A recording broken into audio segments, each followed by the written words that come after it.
I'm not saying a lot of porking goes on in the workplace, but, well, it does.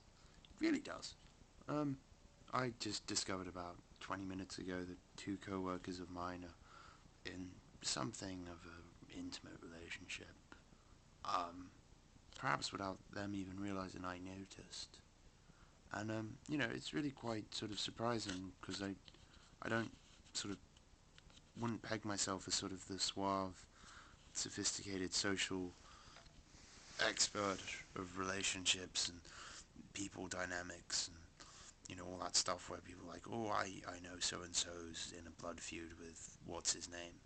I'm not into that. I'm really hopeless with people. I'm glad to admit that I mumble, I say complete nonsense half the time without even meaning to say anything at all.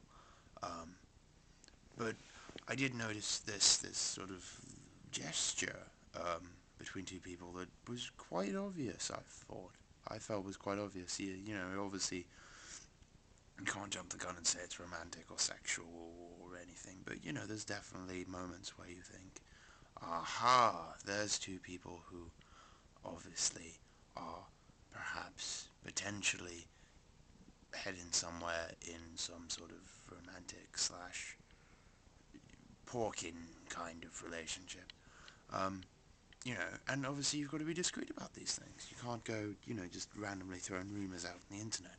Um, Fortunately, I'm not saying anything about anyone who watches this, so, you know, I can get away with it.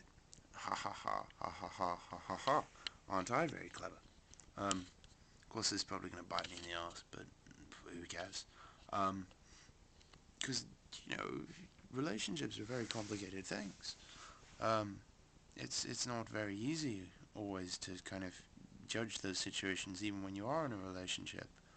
Um, to always sort of know quite the right way to act. Obviously, no one wants to sort of jump the gun and say, aha, I know the solution to all my problems, and it's this. But at the same time, I think you've got to be experimental and be willing to take risks, even if you feel you're in a very sort of stable and secure relationship, because while you may be feeling very sound in your relationship, other people, the other person, might not, and other people surrounding you may not feel, may not necessarily agree with your assessment. So you have to kind of be very careful and, you know, especially around fart jokes. Fart jokes are terrible things to include in a relationship. Unless, of course, people like musical arse. In which case, brilliant.